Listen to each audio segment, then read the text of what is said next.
আসসালামু আলাইকুম সুপ্রিয় দর্শক বন্ধু, বরাবরের মতো আবারও হাজির হয়ে গেলাম নতুন একটা রেসিপি নিয়ে। আজ রান্না করব সরিষা ইলিশ।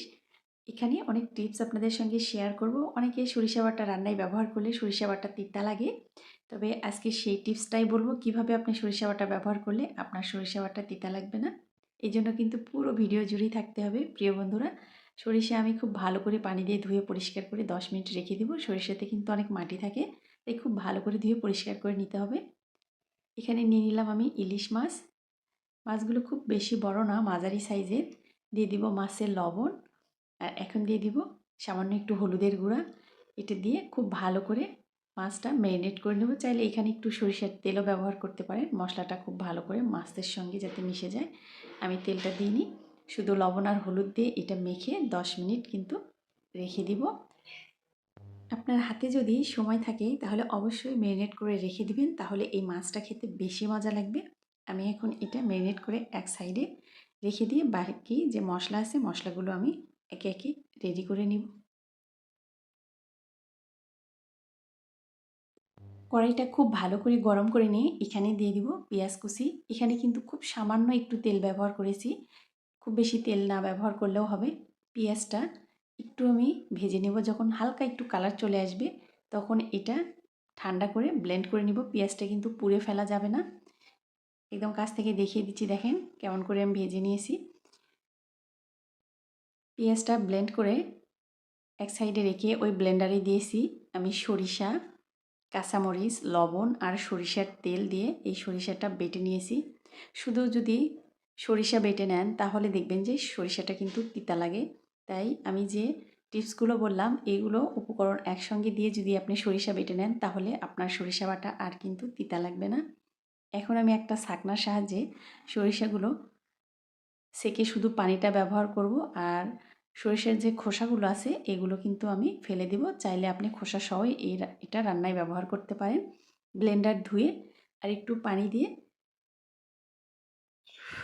ভালো করে এটা এখন আমি ছেঁকে নিব।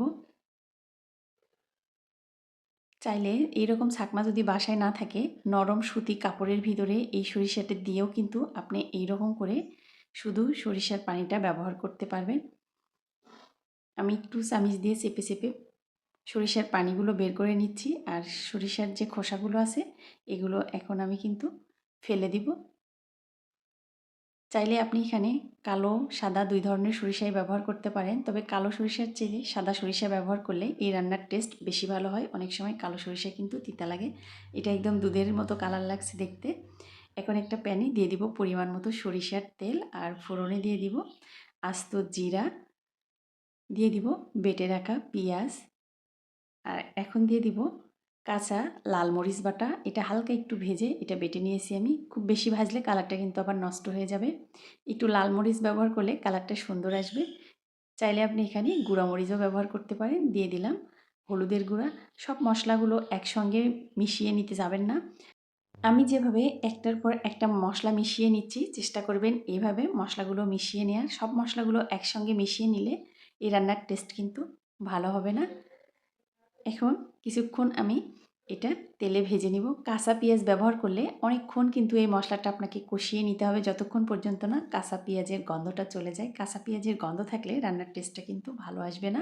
আর পেঁয়াজটা যদি এইভাবে ভেজে নেন তাহলে অল্প সময় কষিয়ে নিলেই কিন্তু আপনার মশলাটা কষানো হয়ে যাবে। মশলা থেকে যখন এইভাবে তেল ছেড়ে দিবে তখন এখানে আমি দিয়ে দিব সরিষা বাটা।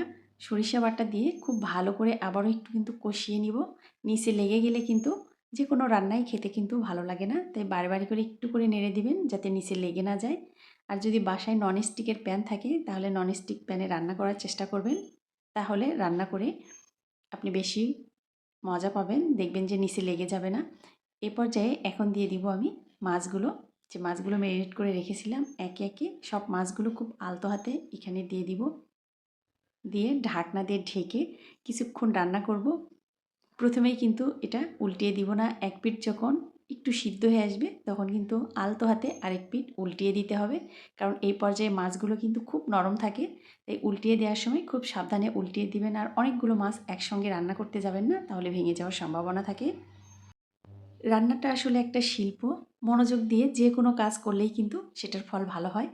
রান্নাটা যদি তাড়াহুড়ো করে করেন তাহলে দেখবেন যে খেয়ে কিন্তু মজা পাবেন না। তাই রান্না করার সময় একটু মনোযোগ দিয়ে রান্না করলে দেখবেন যে আপনার রান্নাটাও কিন্তু অনেক মজা হবে, আর পরিবারের লোকজন খেয়েও কিন্তু আপনার প্রশংসা করবে এবং নিজেই নিজের রান্না খেয়ে নিজের রান্নার প্রেমে পড়ে যাবেন। ঢাকনা দিয়ে ঢেকে আবারও কিছুক্ষণ কিন্তু একটু রান্না করে নিয়েছি। দেখেন মাছ থেকে মশলা থেকে কিন্তু তেল ছেড়ে দিয়েছে। সুপ্রিয় বন্ধুরা, এই রান্নায় কিন্তু আমি কোনো আদা রসুন বাটা ব্যবহার করি নাই। আপনারা খেয়াল করেছেন কিনা জানি না। আদা রসুন বাটা ব্যবহার করলে ইলিশ মাছের টেস্টটা কিন্তু নষ্ট হয়ে যাবে। তাই অবশ্যই চেষ্টা করবেন আদা রসুন বাটা স্কিপ করার, ব্যবহার করবেন না, তাহলে কিন্তু খেয়ে মজা পাবেন না। আদা রসুন বাটা ছাড়াই যে এই রান্নাটা খেতে এত মজা লাগে আপনি বাসায় রান্না না করলে বুঝতে পারবেন না। প্রিয় বন্ধুরা, যারা এতক্ষণ আমার ভিডিওর সঙ্গে আছেন তাদেরকে জানাই অনেক অনেক ধন্যবাদ। আর যারা লাইক দিতে ভুলে গেছেন তাদেরকে মনে করে দিচ্ছি একটা লাইক দিয়ে দিবেন। আপনাদের একটা লাইক আমার কাজের অনুপ্রেরণা আরও বাড়িয়ে দেয়, আমার ভিডিওটাকে আরও নতুন নতুন বন্ধুদের কাছে পৌঁছিয়ে দিতে সাহায্য করে। তাই অনুরোধ রইল প্রিয় বন্ধুরা, ভিডিওতে একটা লাইক দিয়ে দিবেন।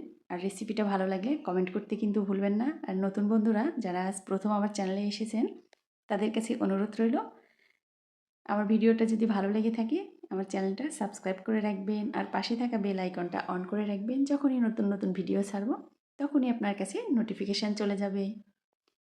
বাসায় যেভাবে আমি রান্না করি সেই রেসিপিগুলোই আপনাদের সঙ্গে সহজভাবে শেয়ার করার চেষ্টা করি। যারা নতুন রাঁধুনি, কখনো রান্নাই করেন নাই, আমার এই রেসিপি দেখে কিন্তু আপনিও রান্না করে নিতে পারেন। আপনার রান্নাটাও কিন্তু একদম পারফেক্ট হবে। মাছ দিয়ে প্রথমে কিন্তু এই রান্নায় পানি ব্যবহার করা যাবে না, তাহলে এই মাছটা খেয়ে কিন্তু মজা পাবেন না। মাছ থেকে মশলা থেকে যখন খুব ভালো করে এইভাবে তেল ছেড়ে দিবে তখন কিন্তু এখানে পানি ব্যবহার করতে হবে। আমি কষানোর জন্য শুধু পানি ব্যবহার করেছিলাম প্রথমে, তারপরে কিন্তু আর কোনো পানি ব্যবহার করি নাই। এখন ঝোলের জন্য দিয়ে দিব পরিমাণ মতো একদম ফুটন্ত গরম পানি। আর রান্নায় অবশ্যই ফুটন্ত গরম পানি ব্যবহার করার চেষ্টা করবেন, তাহলে রান্নার টেস্টটা একদম অটুট থাকবে। আর একটা টিপস বলি বন্ধুরা, যেহেতু এখানে আমি সরিষা বাটা ব্যবহার করেছি, যদি ঠান্ডা পানি ব্যবহার করি সেক্ষেত্রেও কিন্তু অনেক সময় সরিষা বাটা তিতা লাগে। তাই অবশ্যই গরম পানি এখানে ব্যবহার করবেন, তাহলে দেখবেন যে সরিষা বাটা আর একদমই তিতা লাগবে না, খেয়ে খুব মজা পাবেন। এখন খুব ভালো করে আলতো হাতে মিশিয়ে নিচ্ছি। এখন এখানে দিয়ে দিব কয়েকটা কাঁচামরিচ, আমি একটু চিড়ে দিয়েছি, এতে কাঁচামরিচের ঝালটাও বের হয়ে আসবে আর ফ্লেভারটাও বের হয়ে আসবে। ঢাকনা দিয়ে ঢেকে কিছুক্ষণ রান্না করে নিব। মাঝে মাঝে কিন্তু একটু করে নেড়ে দিয়েছি, নাহলে নিচে লেগে যাবে।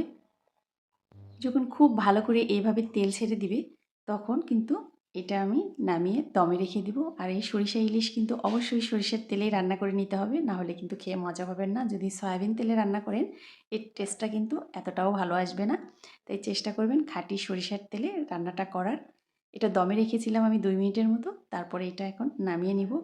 গরম গরম ভাত বা সাদা পোলাও যেটার সঙ্গেই আপনি খান না কেন, এটা খেতে যে এত মজা লাগে। আমি তো এই সরিষা ইলিশের একদম প্রেমে পড়ে গেছি। আমার কাছে তো পার্সোনালি এটা খুব খুব মজা লেগেছে। প্রিয় বন্ধুরা, এই রেসিপি ফলো করে একবার আপনি রান্না করে দেখতে পারেন, বিশ্বাস করেন ঠকবেন না। আর কমেন্ট করে জানাবেন আপনার রেসিপিটা কেমন হয়েছে। যখন এই ভিডিওটা এডিট করছিলাম আমার তো তখন আবারও খেতে মন চাচ্ছিল। যখন আরও বড় ইলিশ মাছ দিয়ে রান্না করবেন, মাছের ডিম থাকবে, সেটা খেতে কিন্তু আরও মজা হবে। যেহেতু আমার ইলিশ মাছ একটু ছোটো সাইজের ছিল, তারপরেও কিন্তু আলহামদুলিল্লাহ এটার টেস্ট অনেক ভালো ছিল। বাসার সবাই খেয়ে তো খুব মজা পেয়েছে। যখন সবাই খেয়ে মজা পায়, যখন বলে খুব ভালো হয়েছে, তখন খুব ভালো লাগে নিজের কাছে যে যাক, রান্না করাটা সার্থক হয়েছে। প্রিয় বন্ধুরা, আমার কথা এবং ভয়েসের মাঝে যদি কোনো ভুল থেকে থাকে আমাকে ক্ষমা করে দিবেন, কষ্ট নেবেন না। আমি তো অনেক বকবক করলাম। আমার রেসিপি কেমন লেগেছে কমেন্ট করে জানাতে কিন্তু ভুলবেন না। আপনাদের কমেন্টের আশায় থাকবো। আপনাদের কমেন্টের অ্যান্সার দিতে আমার খুব ভালো লাগে। কে কোথা থেকে দেখছেন কমেন্ট করে জানাবেন।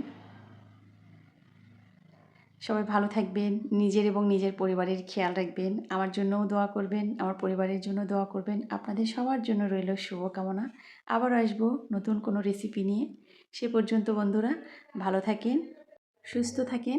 আজ এ পর্যন্তই। আল্লাহ হাফেজ।